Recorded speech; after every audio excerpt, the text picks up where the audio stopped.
قرآن مجید میں چند مضامین ایسے ہیں، چند باتیں ایسی ہیں جن کو بہت زیادہ بیان کیا گیا ہے، بہت زیادہ اس کو ریپیٹ کیا گیا ہے۔ جب ہم قرآن پڑھتے تھے، طالب علم تھے، جب ہم نے قرآن کا عربی گرامر سیکھی اور قرآن کو قرآن کی زبان میں سمجھنا شروع کیا، تو ہمیں بہت تعجب ہوتا تھا کہ اللہ ایک ہی بات کو مختلف طریقوں سے بار بار کیوں ریپیٹ کرتا ہے۔ ایک دفعہ اللہ نے بتا دیا اس کائنات کو اللہ نے بنایا ہے، ایک دفعہ بتا دینا کافی ہے۔ اللہ نے بتا دیا کہ وہ جو بنانے والا ہے اکیلا ہے، اس کے ساتھ کوئی شریک نہیں ہے، ایک دفعہ بتا دیا کافی ہے۔ تیسرا مضمون جو اللہ نے بہت زیادہ بیان کیا کہ بھائی تم مرنے کے بعد ختم نہیں ہو جاتے بلکہ دوبارہ زندگی دی جائے گی، حساب و کتاب ہوگا، کافی ہے، یہ ایک دفعہ بتا دینا کیا ہے، کافی ہے۔ ایک پھر جو لوگ نافرمان ہوں گے ان کے لیے جہنم ہے، اور جو نیک لوگ ہوں گے ان کو جو بدلہ ملے گا وہ جنت کی صورت میں ملے گا، ایک دفعہ بیان کر دینا کافی ہے۔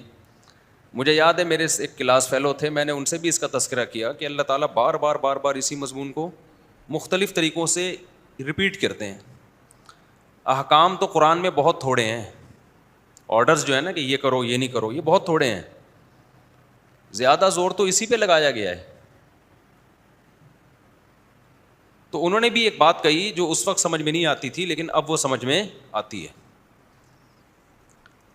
انہوں نے تو یہ کہا کہ بھائی یہ قرآن غیر مسلموں کے لیے بھی ہے، ہم تو مسلمان ہیں نا، تو ہمیں یہ لگ رہا ہے کہ یہ بہت زیادہ ہے، کیونکہ ہمارا تو پہلے سے ایمان ہے کہ اس کائنات کو کس نے بنایا، اللہ نے، بنانے والا اکیلا ہے، اس کے ساتھ کوئی شریک نہیں ہے، موت کے بعد مر کے ختم نہیں ہوتے بلکہ دوبارہ زندگی ہے، پھر جنت ہے یا جہنم ہے۔ ہم تو پیدا ہی مسلم سوسائٹی میں ہوئے ہیں، اس لیے ہمیں یہ لگ رہا ہے کہ بار بار اللہ ریپیٹ کر رہے ہیں، لیکن اگر اوور آل انسانیت کو دیکھا جائے تو لوگ کہاں مانتے ہیں اس بات کو؟ کتنے لوگ ہیں دنیا میں جو کہتے ہیں آٹومیٹیکلی بنی ہے، ایوالو ہو کے سب کچھ وجود میں آیا ہے؟ کتنے لوگ ہیں اس دنیا میں جو کہتے ہیں کہ اللہ کے ساتھ شریک ہیں؟ زیادہ تر تو مشرک ہیں دنیا میں، کسی نے عیسیٰ ابن مریم کو شریک کیا، کسی نے بتوں کو شریک کیا، ایک خدا کو ماننے والے تو کم ہیں۔ پھر جو ایک خدا کو مانتے ہیں ان میں بہت سے ہیں جو آخرت کے منکر ہیں، جو مانتے ہی نہیں کہ آخرت ہوگی، اور بہت سے جو آخرت کو مانتے ہیں وہ جنت اور جہنم کا کانسیپٹ نہیں ہے ان کا۔ اس وقت انہوں نے مجھے یہ جواب دیا، میں تھوڑا بہت مطمئن ہو گیا، لیکن مجھے یہ لگا کہ پھر یہ مسلمانوں کے لیے تو یہ ٹاپک گویا کہ بورنگ ہو گئے نا، یعنی پھر اس میں اٹریکشن غیر مسلم کے لیے تو ہو گئی، ہمارے لیے کیا اٹریکشن ہے بھائی؟ میں سمجھا پا رہا ہوں اپنی بات؟ کیونکہ ہم تو پہلے سے ہی مانتے ہیں، تو ہمارے لیے تو اٹریکشن کی پھر کوئی چیز رہی نہیں۔ بار بار اللہ اسی موضوع کو مختلف انداز سے، یہ قرآن کی بلاغت ہے کہ انداز ایک نہیں ہے، ہر دفعہ انداز پہلے سے مختلف ہے، تو ہمارے لیے تو بھائی اس میں پھر اٹریکشن نہ ہوئی نا۔ لیکن اب جب میں دیکھتا ہوں نا تو لگتا ہے بھائی جتنا یہ غیر مسلموں کے لیے ہے نا اتنا ہی ہمارے لیے بھی ہے۔ مسئلہ یہ ہے کہ ہم یہ مان تو لیتے ہیں کہ ایک اللہ ہے، کائنات خود سے نہیں بنی ہے بلکہ کسی نے بنایا ہے، موت کے بعد زندگی ہے، جنت بھی جہنم بھی، مان تو لیتے ہیں، دل سے ہم بھی نہیں مانتے۔ عمل سے پتہ چلتا ہے کہ یہ ماننا نہ ماننا کیا ہے، برابر ہے۔ مانتے تو صحابہ تھے، غزوہ احد میں جنگ ہو رہی تھی، لڑائی تھی اور لوگ شہید ہو رہے تھے، صحابی نے پوچھا میں اگر شہید ہوا تو کہاں جاؤں گا؟ نبی نے فرمایا جنت میں۔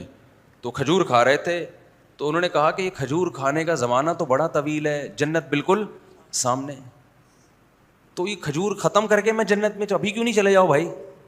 گئے اور شہید ہو گئے۔ یہ والا ماننا میں اور ہمارے والے ماننے میں کیا ہے؟ ہمیں جنت کا یقین ہے، دل میں نہیں اتری بھی، انہیں جنت گردن کٹوا رہی ہے ان سے، اور ہماری جنت ہمیں فجر کی نماز نہیں پڑھوا رہی. کیسے صبح پوستیوں کی طرح مسجد میں حاضری ہوتی ہے نا, ایسے جیسے قبر سے مردے کو اکھاڑا جا رہا ہے. ایسا ہی ہوتا ہے کہ نہیں ہوتا؟ ہر شریعت کے حکم میں گنجائش ہے, کوئی گنجائش ہے. کاروبار میں لوگ اتنا خون پیتے ہیں, او بھائی یہ جو مارکیٹنگ کا ایک نیٹ ورک چل رہا ہے نا, نیٹ ورک مارکیٹنگ کہتے ہیں, بلاک چین بنا دیتے ہیں, یہ خرید و فروخت کا طریقہ ناجائز ہے. کتنے لوگوں نے چھوڑ دیا؟ چھوڑا لوگوں نے, کر رہے ہیں, دے دنا دن پیسہ کما رہے ہیں. سود حرام ہے, اللہ کے خلاف اعلان جنگ ہے یا نہیں ہے؟ تو پھر اسلامی ملک میں سودی بینک چل کیسے رہے ہیں؟ حاجی نمازی ہی تو ہیں جو بینکوں کے مینیجر بنے ہوئے ہیں. کیا خیال ہے بھائی آپ کہتے ہیں گورنمنٹ چلا رہی ہے, گورنمنٹ کیا پہیوں سے چلا رہی ہے کیا؟ بینکوں کے نیچے پہیے لگا کے دھکا دے کے چلا رہی ہے؟ لوگوں سے ہی تو چلا رہی ہے. اور یہ لوگ سارے بینکوں میں وہ ہیں جو 99% لوگ جو کلمہ پڑھتے ہیں, اور اس بینک کے حرام ہونے میں تو کوئی دیوبندی, بریلوی, اہل حدیث سے اختلاف بھی نہیں ہے. لوگ کہتے ہیں نا ابے ان مولویوں میں اختلافات ایکچولی اتنے ہیں, اس کی سنیں کہ اس کی سنیں, کس کی سنیں؟ او بھائی سارے مسئلوں میں تھوڑی اختلافات ہیں. ہمارے بڑے بھائی کے ایک دوست تھے, وہ بینک میں بڑی اچھی پوسٹ پر تھے. انہوں نے کہیں سے ادھر سے فتویٰ لیا نا کہ یہ بینک کی جاب کیسی ہے, انہوں نے کہا حرام ہے. یہاں سے فتویٰ آیا بنوری ٹاؤن کا کہ کیا ہے, حرام. انہوں نے کہا بھائی مولویوں کو کیا پتا, ادھر ادھر سے فتویٰ لیا, سب نے کہا حرام. انہوں نے کہا بھائی یہ انڈیا کے, پاکستان کے مولوی لوگ ہیں, اصل میں تو اسلام عرب سے آیا ہے, عربوں سے جا کے فتویٰ لو. سعودی عرب سے فتویٰ لیا, انہوں نے بھی کہا حرام ہے. خود گئے سعودی عرب, انہوں نے کہا اصل تو جامع ازہر ہے بھائی, اصل کیا ہے, جامع ازہر ہے, صدیوں پرانی. وہاں سے فتویٰ لیا, وہاں سے بھی حرام.